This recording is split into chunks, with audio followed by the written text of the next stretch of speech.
Welcome to Wander World School Pod. It's the 2025 end of the year bonus episode, and it's trivia time. Since we are reflecting back on 2025, how many nights did I stay somewhere besides our house in Denver, our apartment in Sevilla, or with family?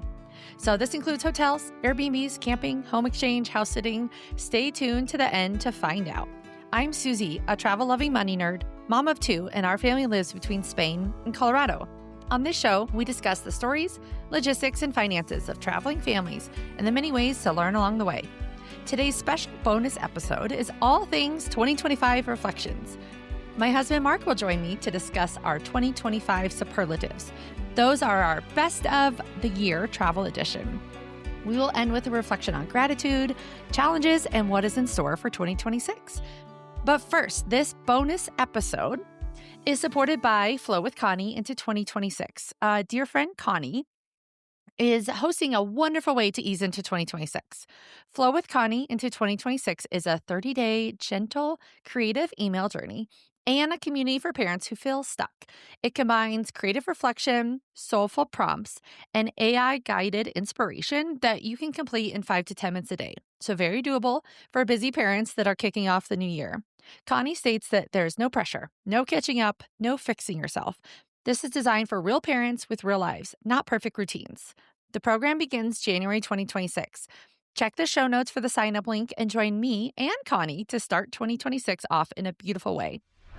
Okay, but first, a 2025 recap. Let's see if I can do this in under 30 seconds. Mark, will you time me? Okay. We returned to Spain in early January. We fit in trips to Gibraltar, Nerja, hosted pop-ups in Cordoba and Sevilla, visited Cadiz with friends from Germany and Denver, toured Morocco for 10 days with Mark's friend who spent a lot of time there in Morocco. We also ventured to Santiago in northern Spain for Camp Fi and home exchange near San Sebastian. We also hosted Mark's niece from Berlin and did a home exchange along the coast in Chiclana. Summer was awesome. It was my favorite. We visited Montenegro, Albania, and a pop-up in Sarajevo, visited family in Berlin, did house sits in Fort Collins and Aurora, started the kids in a dual language school, hosted an exchange student from Brazil, camped, fit in work trips, house sits in the mountains, said goodbye to my job of 10 years. My highlights were starting this podcast and helping some amazing clients on their money journey. If you want to work with me in 2026 to put together a financial plan that supports where you're at now and where you want to go, book a free 30-minute discovery call in the show notes. Okay. How'd I do, Mark? Was that under a minute? I think that was pretty good. You did Okay, it. thank you. So as you heard, Mark is here to discuss our 2025 superlatives. This is our best of reflections for the year. I'm excited to start this bonus tradition with Mark and with you all. So let's start with the category of stays and destinations. What is the most breathtaking view that you woke up to this year? I would say, and this just came to mind as you presented the intro, and thanks for having me. I'm always happy to be here. I Hassan II Mosque was interesting. I got up at 5 a.m. I probably would have been one of a handful of people at the mosque that early, even though I was tempted to go in. But I was just standing outside and just soaking in the call to prayer, and it was it was a sight and a sound. Let me tell you. Ah, that's a great memory. That was in Casablanca. We stayed right next to it, so you were able to get over there really easily early in the morning. Those videos are beautiful. And for me, I put the most breathtaking view was in Teth, Albania. The mountains just rose right above our little guest house, and we were able to do a lot of hiking, and it was a beautiful sunrise every morning. So I really appreciated that. Even though our guest house did not have a view of that, we were able to eat breakfast outside, and that was our view. What was the most underrated destination on the list? I will get started because I just said Albania. Albania was my most underrated destination. I love the nature.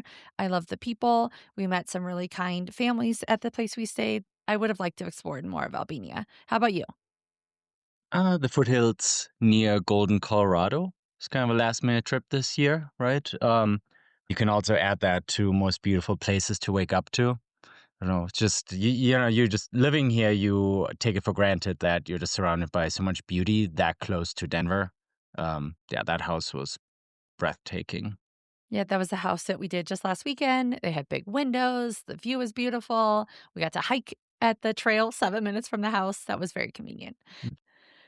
Which country has the friendliest locals? I put Spain. I am always blown away at just how kind people are, especially the community we've gotten to know through this school. And I mean, we're still in touch with our old landlord. We text him. There's just so many lovely people that were just willing to open their hearts to us. And I've always appreciated that. How about you?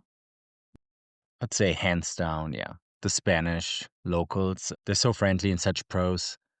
Despite some of the pushback in many locations, still, yeah, extremely kind. Mhm. This is one reason I do encourage people to get outside of those major cities because there are parts of Spain that love having tourists. They are welcoming, they're so kind. You might not get the same feel in parts of Madrid or Barcelona. Sevilla is very welcoming, even though it is touristy, but there's a lot to see even outside of Sevilla. That's one reason I advocate for getting out off the beaten track a little bit. What is the most difficult place to get to that was well worth the effort? I mean, there's only one Mhm. most difficult, and that's driving the windy road to Teth Yeah. and hearing about other people having had accidents, car accidents on the way up. So that road that kept me on my toes. Yes, agree. It was basically a one-lane road, but was so windy, you couldn't necessarily see their cars coming, and that's where that other car got into a little bit of an accident. So, highly recommend doing that drive when there's not snow and during the day and take your time. I put the village resort in Montenegro. It was off the beaten track a little bit. It was by, this tributary of the lake. We were able to go on a boat ride there, but it was kinda just hidden into the hills of Montenegro, and I enjoyed walking around there with the cows, and the dog from the village resort would walk with me in the evenings. It was lovely. Let's move on to the food and drink category. What was the best meal that you have ever eaten this year? This year and ever, the Singing Nettle in Sarajevo. Which was vegan, if I remember, right? Well, they had also meat, Oh, but okay. they had something for everyone. Uh-huh. And Yeah. the vegetarian and the vegan dishes were absolutely amazing too.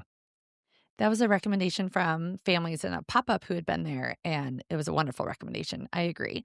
We also had a home-cooked meal in Morocco with your friend that came with us. He had spent some time there before. We went to this village, and someone he knew there, this gentleman, was very happy to show us all of his things for sale at this pool that was out of commission. But we went back to his house, and his wife had prepared this amazing Moroccan meal. We sat around and had tea. What about coffee culture? What city has the best coffee culture? There's still a lot of places I haven't been to experience their coffee culture, but I really liked Spain's casual bar-like coffee culture. It's raw, non-pretentious, just here's your coffee, have a nice day. I don't know. I really like it. You just sit on a bar stool and sip your coffee and move on. I agree. I like the casual, easygoing. It's very affordable. It's a smaller cup of coffee, which actually works well, I think, because people might stop for a couple of them. I also have really taken to making my own coffee. I'm a little picky, so I do appreciate when we are somewhere and I can make my own cup of coffee. What was a memorable location for a meal? Eating homemade sandwiches at Keystone Ski Resort at the base of the Mozart ski run while lounging in a beach chair in the sun with the kids. It felt like sitting at the beach with the kids and enjoying watching people coming down the slopes. It was nice in the sun. I love that. And I'm happy that we got many days of skiing in before we'll venture back to Spain. The snow has not been the best in Colorado, but the kids are loving it, and we've really taken advantage of the opportunity this early winter. I put my most memorable location for a meal was we had breakfast atop the Reichstag in Berlin. It's a very historical building. The glass top is so meaningful, I feel like, for the history of Berlin. And to be able to have those views while enjoying a lovely breakfast, we met another family the kids were playing with. I love those opportunities like that. Let's move on to experiences and adventures. What was the most beautiful natural wonder that you've stood in front of this year? And I'll go first because we had the same, right? Was the Blue Eye outside Teth, Albania. The water was freezing, but we jumped in. It was gorgeous. The water was so translucent, so blue. Then we also went to a waterfall, which I don't think was on as many people's to visit lists in that area. They only really go to the Blue Eye, which had a few people. But this waterfall was basically empty. It was gorgeous. The sun was shining. The kids could play. It was very special to see that natural wonder in its raw state. How about you? Can only agree. It's the same thing. Perfect. Okay, what is the most physically demanding the activity that you completed this year? Carrying all the kids' skis to the base of the ski resort repeatedly is the most demanding activity every year. You have worked out a good system to have them in the backpack and yours on your shoulder with the boots in the bag. Eventually, they'll be able to carry their own stuff a little Right. bit more. We're working on it. I agree. I'm not helpless with the skis, but still, yeah, exactly. The sheer volume of material on my back is, yeah, it's heavy. It adds up. Yep. And I put the hiking the pass from Teth, Albania over to Valdore, I think it's called. I actually just went up to the top and back down, and I tried to do as quick as possible because you back at the hotel with the kids, and the views were stunning up there. So I really appreciated the opportunity to get a challenging hike in while we were there as well in Albania. Which museum or landmark was the most educational in this year? What do you think, Mark? For me, the most educational place this year was seeing Berlin. I've, I've been going to Berlin since elementary school, and just watching it from being this recently reunited poor city to Germany's rich capital has been eye opening. Yeah, agreed. I also put the East Side Gallery in Berlin. I went there in 2009, and then to see it again, looks so similar, but the rest of the Berlin has changed. That was very special. And then the Children's Museum in Sarajevo. The history, the war that was so recent there, and how this affected children was very educational and very poignant. What is the most relaxing way that you have spent 24 hours in 2025? I put the spa day that we did together in Sevilla in January. We did this the year before as well. They have these beautiful spas in Sevilla with the massage and the pool area, and that was a very wonderful way to relax to kick off the new year. How about you? That can't be beat. I Okay. 100% agree. I agree. It was perfect. And we're gonna do it again next year. So looking forward to that. What is on our top item for bucket list in 2026? I'm looking forward to the snow, the winter, and no surprise, the skiing in Japan and eating authentic Japanese food. Yes, I agree. Japan has been on my to visit list forever. So I'm finally excited that we can go and spend an extended period of time there and get the summer, the fall, and the winter. It's going to be great. The food's going to be great too. What is the biggest travel mistake that you'll never make again?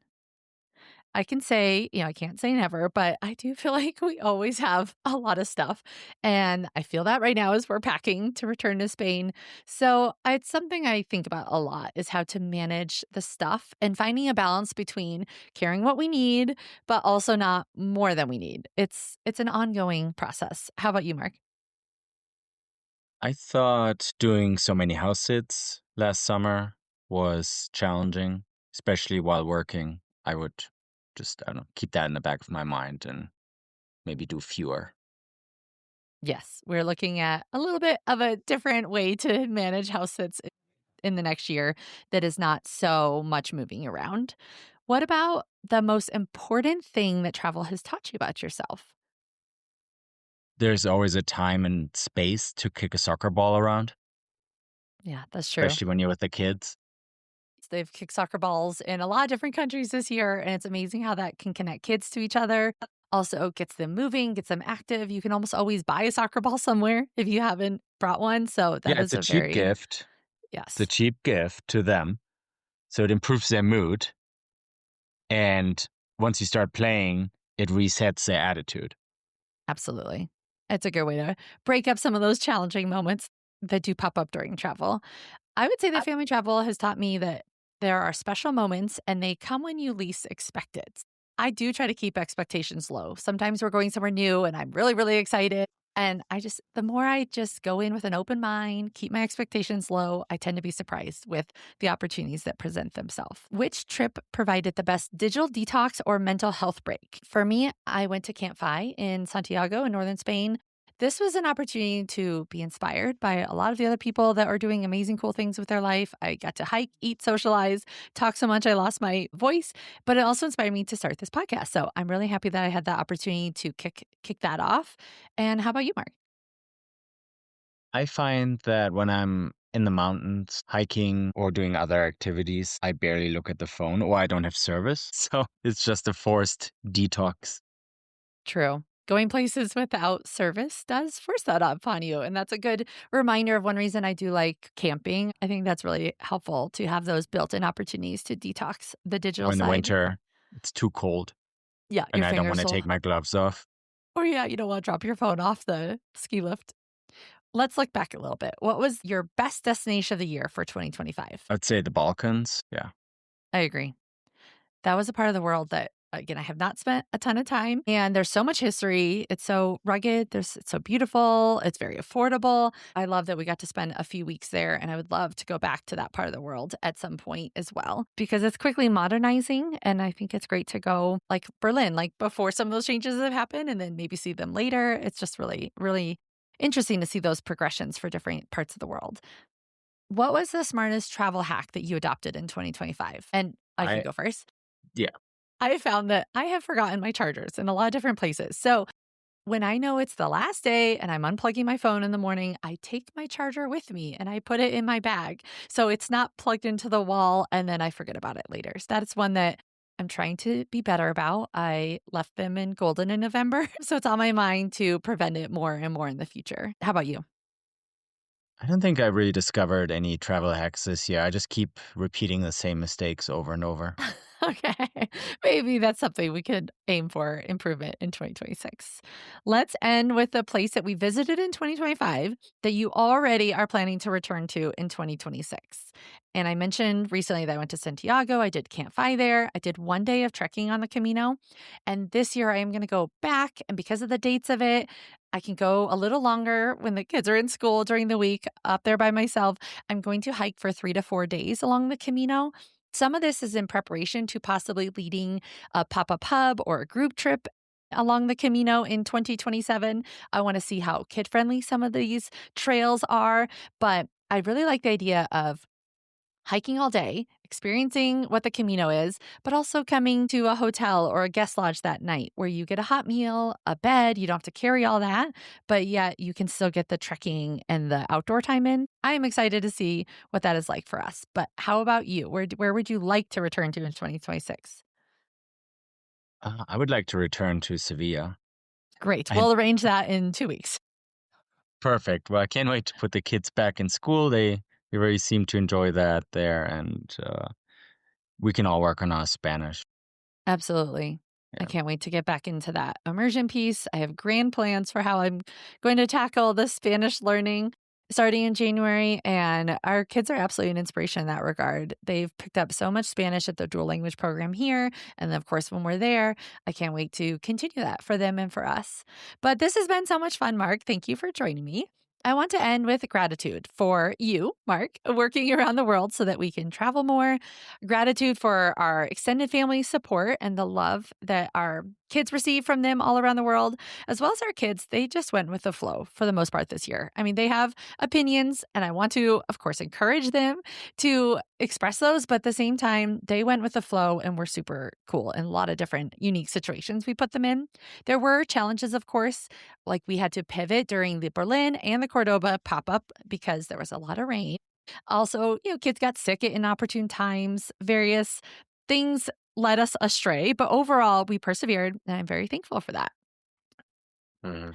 I'm excited for more time together and more travel in 2026, including time in Japan, which will be a new country for me, like we discussed. If you have any Japan tips, please send me a text or an email. I'm starting to read through some travel planning for Japan, and I can't wait to learn more.